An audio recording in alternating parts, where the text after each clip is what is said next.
Hey guys, today we're going to be talking about the vehicle standby metric, so that conversation is coming up.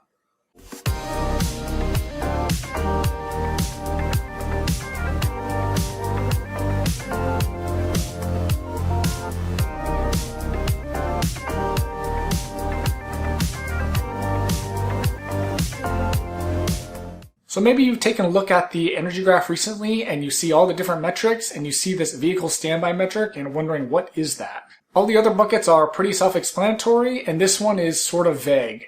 And so basically you can kind of think of this as the phantom drain metric.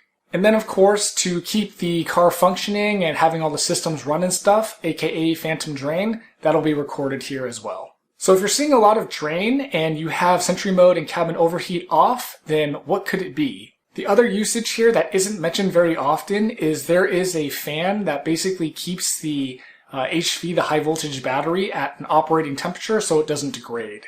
So let's say your car is parked in the sun and it's getting roasted all day. Basically the battery is going to get really hot and there's obviously an operating temperature, like a threshold for the battery. And so when that battery gets too hot, there's a fan that has different speeds that turns on to basically keep the HV battery at an operating temperature. This system isn't an option either. So basically it just turns on when it thinks that the battery is too hot or too cold to keep it from degrading. So if we want to keep this usage down to a minimum, we need to be mindful of where we're parking our car and what's going on. So if we take it as an example, let's say the temperature is 75 outside, which isn't very hot, and probably, most people it's a nice temperature, but keep in mind that the car is like an oven, and so basically even if it's 75 outside and the car is getting baked in the sun, the car itself is going to be way hotter than the 75 outside.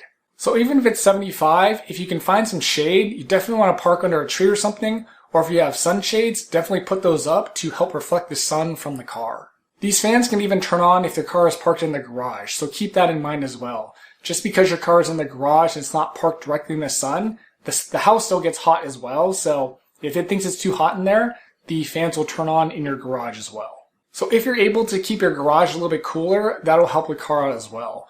So as an example, we have a heat pump water heater in the garage, and so when it's on, it shoots out cooler air, and so that does help our garage, keep our garage a little bit cooler when it's on because of that airflow.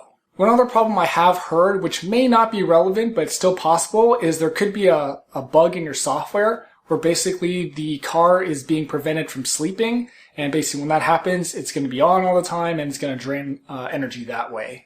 So if you tried all these other tips and you know it's not really hot in the garage, then it could be a software issue. So maybe you want to restart your car first just as a last-ditch effort to try and fix it yourself. But if those don't work, then you're going to have to contact Tesla, and hopefully they can either look at your software and fix it for you, reinstall it, or give you maybe a newer update to hopefully fix it that way.